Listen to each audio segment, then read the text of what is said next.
साथियों नमस्कार, आप सभी का स्वागत है आपके अपने YouTube द ऑफिसर्स अकेडमी में। और ये 15 मिनट की श्रृंखला सीटेट की परीक्षार्थी को बहुत ज्यादा फायदा देगा। इसलिए यदि आप सीटेट की परीक्षा 2026 में पास करना चाहते हैं तो लगातार 15 मिनट तक मेरे साथ रहिएगा। एक से एक बढ़कर प्रश्न जो कि कंप्लीट एनसीईआरटी बेस्ड है और मोस्ट इंपॉर्टेंट क्वेश्चन है जिसको भी हम लोग डिस्कस करेंगे। तो लगातार 15 मिनट तक साथ रहिएगा और हर एक प्रश्न का जो सही जवाब है साथियों आंसर कमेंट जरूर करिएगा। यदि इस बार सीटेट परीक्षा फरवरी वाली 2026 में पास करना चाहते हैं तो चलिए साथियों प्रश्न की शुरुआत करते हैं। सबसे पहला प्रश्न है कि निम्नलिखित में से किसका उपयोग एक परिरक्षक के रूप में किया जाता है। साथियों किसका उपयोग जो है एक परिरक्षक के रूप में किया जा सकता है। यदि यहाँ पर फूड परिरक्षक यानी खाद्य परिरक्षक की बात कर रहा था। और ध्यान रखिएगा साथियों खाद्य परिरक्षक में जो है सोडियम बेंजोएट का प्रयोग किया जाता है, यानी आंसर साथियों आपका विकल्प बी हो जाएगा। दूसरी बात याद भी रखिएगा खाद्य परिरक्षक में सोडियम बेंजोएट के अलावा साथियों जो है बेंजोइक एसिड का भी प्रयोग किया जाता है, बेंजोइक अम्ल का भी साथियों प्रयोग किया जाता है। क्योंकि कभी कभी आप देखिएगा कि आपके क्वेश्चन में कभी कभी दे देता है आपका सोडियम बेंजोएट, तो कभी कभी साथियों बेंजोइक एसिड भी देता है। तो इस बात को बिल्कुल ध्यान रखिएगा, सोडियम बेंजोएट का या फिर साथियों बेंजोइक एसिड का प्रयोग किया जाता है, यानी आंसर साथियों आपका विकल्प बी हो जाएगा। विकल्प B is right answer of this question. इसी तरीके से साथियों हर एक प्रश्न का जो सही जवाब है, सही उत्तर जो है साथियों आंसर कमेंट आप जरूर किया करिए। दोनों नाम याद रखिएगा, सोडियम बेंजोएट भी और बेंजोइक एसिड भी, जिसका प्रयोग खाद्य परिरक्षण में किया जाता है।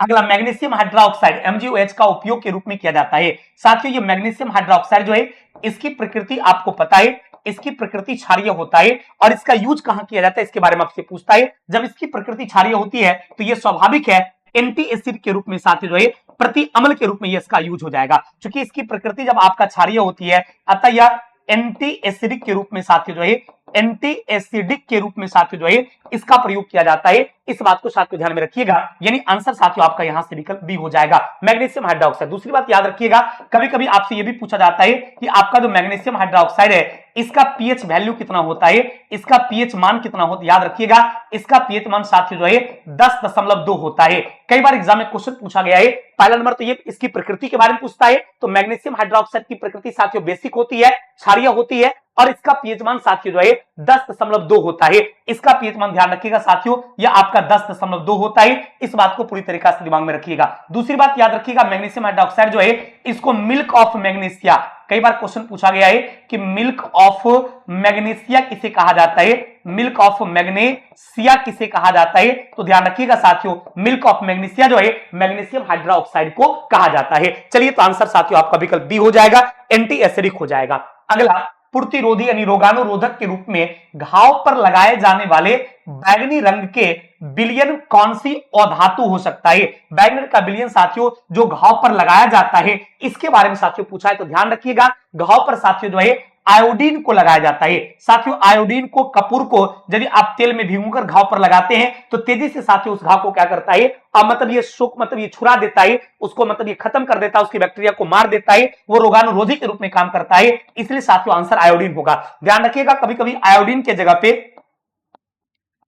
साथियों आयोडीन के जगह पे कपूर भी ऑप्शन में देता है। तो दिमाग में रखिएगा आयोडीन का प्रयोग या कपूर का प्रयोग साथियों जो है ये प्रतिरोधी मतलब रोगाणुरोधक के रूप में साथियों जो है घाव को छुड़ाने के लिए या घाव पर मरहम के रूप में साथियों इसका प्रयोग किया जाता है। चलिए तो आंसर आपका विकल्प जो है ए हो जाएगा, इस बात को ध्यान में रखिएगा। दूसरा ब्रोमीन की बात किया जाएगा तो आपका साथियों ब्रोमीन जो है Br ये द्रव अवस्था में पाया जाने वाला साथियों ये द्रव अवस्था में पाया जाने वाला अधातु की बात किया जाता है कि द्रव अवस्था में पाया जाने वाले अधातु की श्रेणी में कौन आता है। तो आंसर साथियों आपका ब्रोमीन होता है। सल्फर की बात किया जाएगा, सल्फर साथियों प्याज में गंध का कारण है। यदि प्याज में गंध के कारण के बारे में पूछा जाता है तो ध्यान रखिएगा प्याज में गंध का कारण क्या है, तो प्याज में गंध का कारण साथियों सल्फर है। ये जो इंपॉर्टेंट क्वेश्चन है जो आपसे कई बार पूछा गया है, पूछा जा सकता है, हम सिर्फ उसी प्रश्न पर चर्चा करते हैं, इसलिए ध्यानपूर्वक साथियों देखिएगा। और क्लोरीन की बात करेंगे तो पानी के शुद्धिकरण की बात होती है।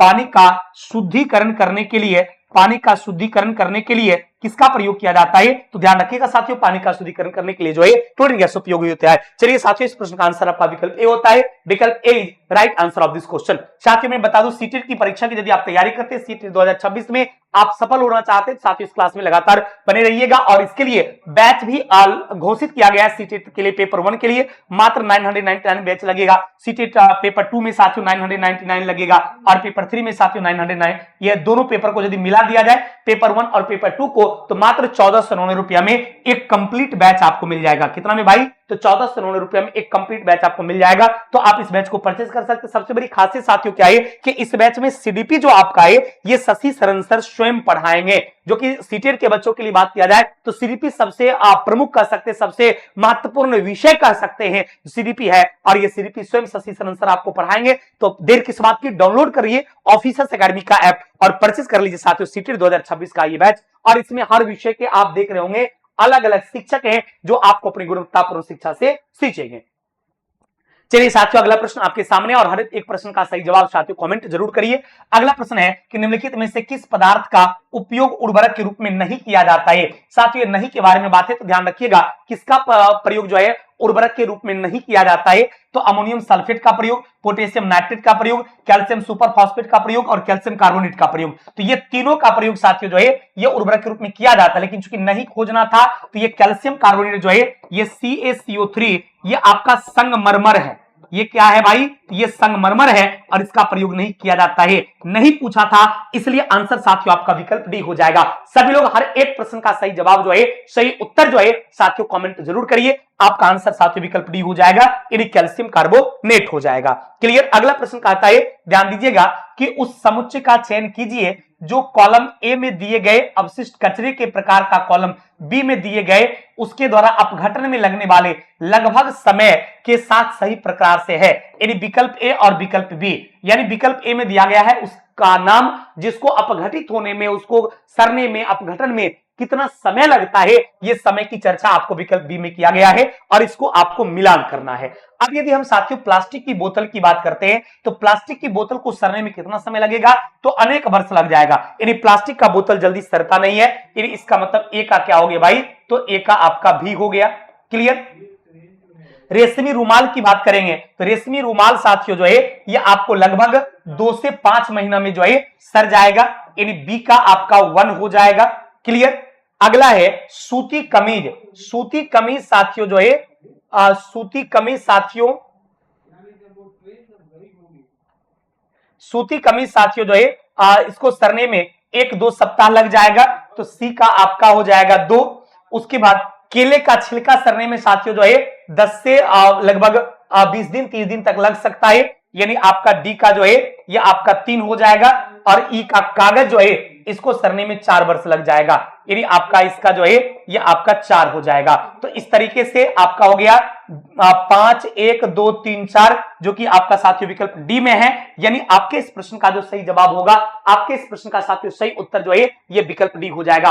और ये याद रखिएगा, अब से जैसे ये एक क्वेश्चन नहीं है, ये समझिए आपको 5 क्वेश्चन हो गया। ये एक क्वेश्चन इसको मत समझिएगा, ये 5 क्वेश्चन है। और खास करके एनसीईआरटी किताब जब आप पढ़ते होंगे, एससीईआरटी किताब पढ़िएगा तो इस तरह का खूब ज्यादा क्वेश्चन उसमें है। और आपको पता है कि सीटेट की परीक्षा में डायरेक्ट एनसीईआरटी एससीईआरटी का जो है पैराग्राफ उठाकर ही पूछ दिया जाता है। तो ऐसा प्रश्न जब एग्जाम में पूछा जाएगा, मुझे पूरी उम्मीद है कि ऐसे प्रश्नों को आप आराम से बता पाइएगा। जैसे प्लास्टिक की बोतल की बात करते हैं तो आपका प्लास्टिक की बोतल को बहुत ज्यादा समय लगता है सड़ने गले में, कई वर्ष लगता है उसको सड़ने गलने में। यदि आप रेशम के रुमाल की बात करेंगे तो ये लगभग 2 से 5 महीना इसको लग जाएगा। सूती कपड़ा जो है 1 से 2 सप्ताह में सड़ गल जाता है। केले का छिलका 10 से 15-20 दिन में जो है गल जाएगा। और कागज की बात करें, कागज काफी लंबे समय के बाद सड़ता है तो लगभग 4 वर्ष भी लग सकता है। क्लियर। तो आपका आंसर साथियों यहां से विकल्प डी हो जाएगा। विकल्प D is right answer of this question. Clear साथियों। अगला प्रश्न आपके सामने है, निम्नलिखित में से किसका एक भोजन परिरक्षक के रूप में उपयोग नहीं होता है।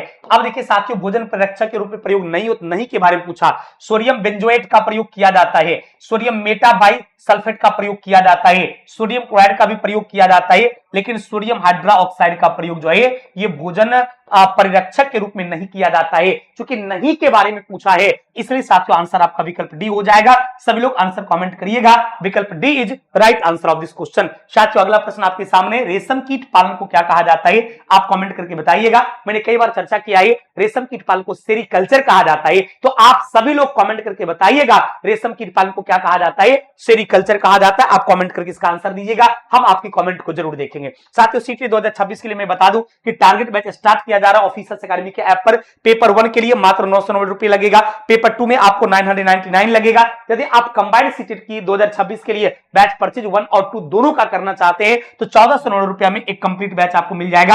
आप जरूर इसको परचेज कर लें। और साथियों मैं आपको बता दूं, इसमें सीडीपी आपको शशि शरण सर स्वयं पढ़ाएंगे, जो कि हर विषय के अलग अलग शिक्षक जो ऑफिसर्स एकेडमी अपने विषय के एक्सपर्ट हैं वो आपको पढ़ाएंगे। तो देर आप ना करें, डाउनलोड अभी तुरंत करिए ऑफिसर एकेडमी का ऐप और परचेज कर लीजिए सीटेट 2026 का बैच, यदि सीटेट में आप सफलता चाहते हैं तो। चलिए अगला साथियों प्रश्न है कि दूध खट्टा होने का कारण क्या है। साथियों दूध में लैक्टिक एसिड पाया जाता है और ये लैक्टिक एसिड के कारण साथियों दूध जो है ये आपको खट्टा हो जाता है। या फिर मान लीजिए दूध के दही जगह पे कभी दही के बारे में पूछ दिया जाता है, दही खट्टा क्यों हो जाता है, या दूध फट क्यों जाता है, फटे दूध में कौन सा अम्ल पाया जाता है, मतलब इसमें कई तरह का सवाल होता है। तो आंसर उसका लैक्टिक एसिड हो जाएगा, इस बात को ध्यान रखिएगा। और एसिडिक एसिड साथियों जो है सिरका में पाया जाता है। एसिडिक अम्ल की बात करेंगे ये आपको सिरका में पाया जाता है।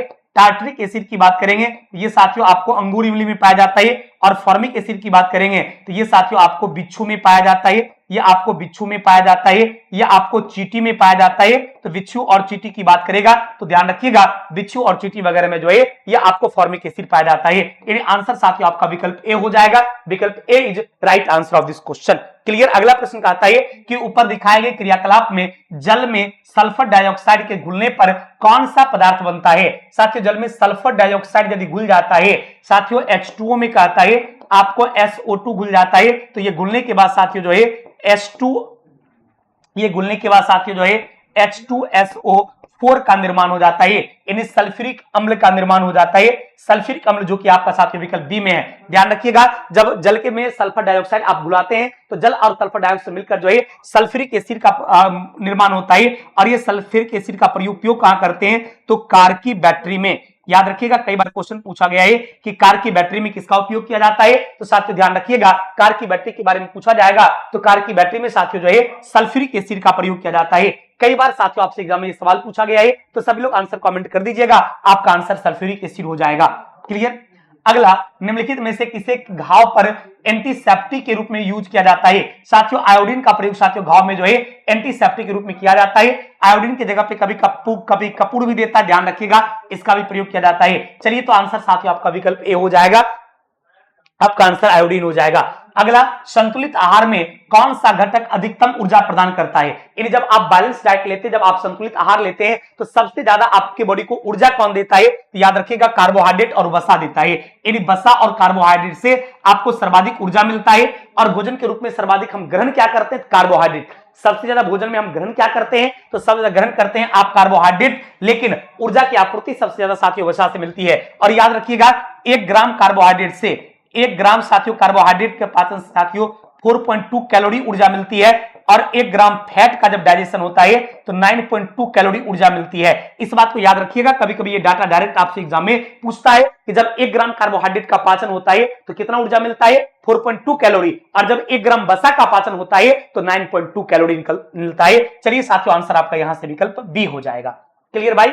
चलिए अगला प्रश्न कहता है संतुलित आहार में किस भोजन को रखा गया है। ध्यान रखिएगा बैलेंस डाइट में कौन सा भोजन है आप कमेंट करके बताइएगा। साथियों मैंने एक दिन बताया था 15 मिनट की शो में इस तरह का एक सवाल था जिसको मैंने डिस्कस किया था। और सीटेट की परीक्षा के लिए आपको लाइव क्लास हमारी रोज चलती है, कहां पता है इसी YouTube चैनल पर शाम के 5:15 बजे से 6 बजे तक। तो शाम के 5:15 बजे इस लाइव सेशन में आप जुड़ने का प्रयास जरूर करिएगा। और उसमें काफी डिटेल डिस्कशन प्रत्येक क्वेश्चन का होता है जिसमें आपका कॉन्सेप्ट क्लियर होता है। और सीटेट की परीक्षा में सफल होना चाहते हैं तो इस क्लास के साथ साथ आप शाम वाली जो हमारी क्लासेस है सीटेट वाली शाम की क्लास जो लाइव चलता है 5:15 बजे से द ऑफिसर एकेडमी के मेन चैनल पे, उस क्लास को आप लोग जरूर देखा करिए। उससे आपको बहुत ज्यादा फायदा मिलेगा, नॉलेज भी आपका बढ़ेगा और आने वाली परीक्षा में आप काफी अच्छा भी कर पाएंगे। अगला है बल्ब का फिलामेंट किस तंतु का बना होता है। साथियों बल्ब का फिलामेंट जो है ये टंगस्टन का बना होता है। टंगस्टन एक मिश्र धातु, याद रखिएगा टंगस्टन साथियों जो है ये एक प्रकार का मिश्र धातु है, इसी का प्रयोग किया जाता है। यानी आंसर साथियों आपका विकल्प बी हो जाएगा। सभी लोग आंसर कमेंट करिएगा। अगला निम्नलिखित में से कौन सा पदार्थ माचिस के निघर्षण जो है पृष्ठ पर विद्यमान होता है। निगर्सन पृष्ठ पर साथियों कांच का चूर्ण भी रहता है और उसमें लाल फास्फोरस, मैंने कई बार आपको बताया भी है कि माचिस की तीली साथियों जो है उसमें लाल फास्फोरस यूज होता है और उसमें कांच का चूर्ण भी रहता है, जिसको आप घर्षण करते हैं तो फिर वो उसमें आग पकड़ लेता है। चलिए तो आंसर आपका विकल्प ए हो जाएगा। विकल्प A is right answer of this question. साथियों सीटेट के लिए मैं आपको बता दूं टारगेट बैच स्टार्ट किया जा रहा है ऑफिसर अकेडमी के ऐप पर, जिसमें हर विषय के अलग अलग शिक्षक आपको मिलेंगे और सीडीपी स्वयं शशि शरण सर पढ़ाएंगे। तो आप देर ना करिए, आप इस बैच को साथियों परचेज जरूर कर लीजिए। अगला, सभी धातु के लिए नीचे दिया गया कौन सा कथन सही है? कठोर होता है, यह पानी की तुलना में कम सघन होता है, अत्यधिक अभिक्रियाशील होता है और विद्युत का चालन करता है। अब चूंकि इसमें कोई एक ही विकल्प मारना है तो सबसे जो उपयुक्त विकल्प है वो आपका यह है कि धातु विद्युत का चालन करता है, यह सबसे उपयुक्त सही। बाकी अत्यधिक अभिक्रिया कुछ धातु होगा, कुछ नहीं भी होगा, कुछ पानी से अभिक्रिया करेगा, कुछ नहीं हो करेगा, कुछ कठोर होगा तो कुछ नहीं भी होगा। तो आपको फाइनली आंसर साथियों विकल्प डी होता है, यह विद्युत का चालन करता उपयुक्त में से ये। चलिए साथियों आज की सेवा ये रोकते हैं, अगले क्लास में फिर मुलाकात होगी और सेवा को जारी रखेंगे। थैंक यू वेरी मच, बहुत बहुत धन्यवाद आप सभी लोगों को।